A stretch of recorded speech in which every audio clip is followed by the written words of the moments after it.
আসসালামু আলাইকুম ওয়া রাহমাতুল্লাহি ওয়া বারাকাতুহু। বিসমিল্লাহির রহমানির রহিম। আয়েশা রাদিয়াল্লাহু আনহা থেকে বর্ণিত, তিনি বলেন, নবী সাল্লাল্লাহু আলাইহি ওয়াসাল্লামের সকল স্ত্রী তার নিকটেই ছিলেন।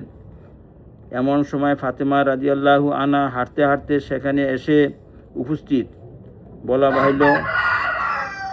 বলা বাহুল্য ফাতেমার চলার ভঙ্গি রাসূলুল্লাহ সাল্লাল্লাহু আলাইহি ওয়াসাল্লামের চলার ভঙ্গির অনুরূপ ছিল।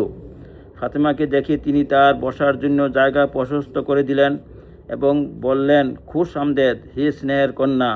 তিনি তাকে নিজের ডানে বা বামে বসালেন।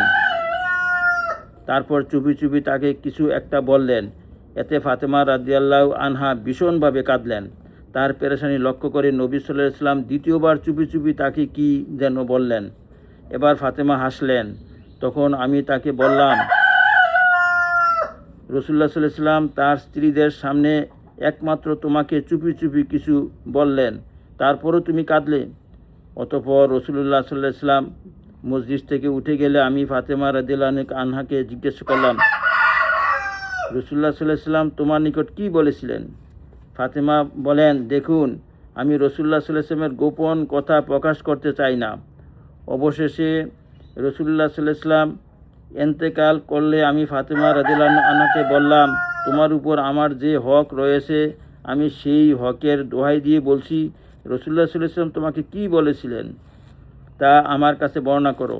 ফাতেমা রাদিয়াল্লাহু আনহা বলেন, হ্যাঁ, এখন তাহলে বলছি।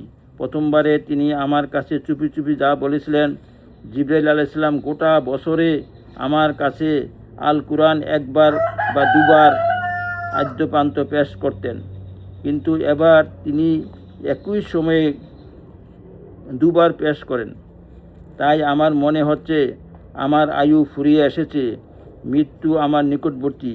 কাজেই আল্লাহকে ভয় করো, সবর ইখতিয়ার করো, আমি তোমার জন্য উত্তম পূর্বসূরি। একথা শুনে আমি কাঁদতে লাগলাম, যা আপনি দেখতে পেয়েছেন। রাসূলুল্লাহ সাল্লাল্লাহু আলাইহি ওয়াসাল্লাম আমার পেরেশানি লক্ষ্য করে দ্বিতীয়বার আমার কাছে চুপি চুপি বললেন, হে ফাতেমা, তুমি কি এতে সন্তুষ্ট নও যে তুমি হবে সকল মুমিন মেয়েদের নেত্রী বা এই উম্মতের নারীকুলের নেত্রী? একথা শুনে আমি হাসলাম, যা আপনি দেখেছেন। ইমাম বুখারী ও ইমাম মুসলিম হাদিসটি বর্ণনা করেছেন। হাদিসের মূল পাঠ মুসলিম থেকে গৃহীত। হে আল্লাহ, আমাদেরকে এই হাদিসের উপর আমল করার তৌফিক দান করুন।